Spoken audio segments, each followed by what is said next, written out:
We've got a lot of breaking news to bring you up to speed on from overnight. A U.S. delegation is asking China to cut the trade imbalance between the United States and China, and they want that immediately. They're also asking that China stop subsidizing advanced technology. This is the team led by Treasury Secretary Steven Mnuchin holds crucial talks with Chinese officials. Connell McShane is live in Beijing with the very latest. Connell. Well, the thing is, Jerry, the U.S. came into these talks asking for a lot, and we're learning here on a Friday in Beijing that the Chinese are saying that a lot more still needs to be done. We've been watching state media reports coming out of various Chinese news agencies over the last hour saying that the two sides have agreed to a consensus on some issues, but that on other issues, big differences still remain. Those are the words being used. Big differences. The Chinese also say that the two sides have agreed to maintain what they describe as close communication. Now, in addition to that, a person familiar with the talks has verified to us the authenticity of a document, and I've seen it myself, that the United States presented to Chinese officials when these talks began. Among other things, the United States asked for the following, and we'll show it to you. China to reduce its trade imbalance and do so immediately.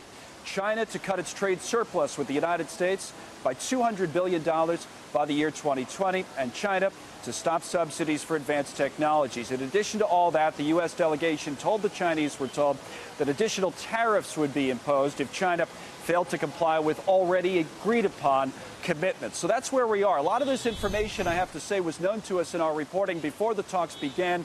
We still don't know exactly how the Chinese will play things from here on out, only that big differences remain. Now, in the all-important soybean market, the United States exports about $14 billion worth of soybean product into China each year. The response has come through action, or maybe better stated, through lack of action. As we're hearing it, the Chinese, at least for now, have stopped buying. Take a listen. Chinese importers are going to have to start buying U.S. soybeans sometime in the near future, just because there's an incredibly short harvest in Argentina, meaning there's just not going to be enough soybeans available, especially in the, let's say, the fourth quarter of the year to meet China's needs. So at some point, as you heard there, the Chinese will have to, at least in the expert opinion of that industry source, have to turn back to the United States for soybeans. But right now, the buying is stopped. Now, as the Treasury Secretary Steve Mnuchin and the rest of the delegation that he's led to Beijing prepares to leave this country, and from what we understand, they'll do so here in the next hour or two, they're going home with what appears to be just an agreement to keep talking, but a lot of work, Jerry and Cheryl, that still needs to be done. Well, so no new developments, Connell, but also not a lot of movement on intellectual property, which is what we were kind of hoping we were going to hear about.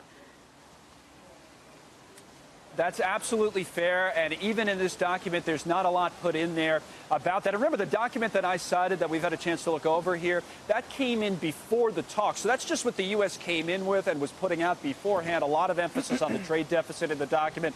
But from the Chinese side this morning, I think the most important development is that big differences still remain. For all the talk about consensus being reached on some issues and an agreement to keep talking, the Chinese are saying, and they're saying it through their state-run media, there's still big differences between these two sides. That's the headline. Connell, great reporting out there. Thank you so much for that.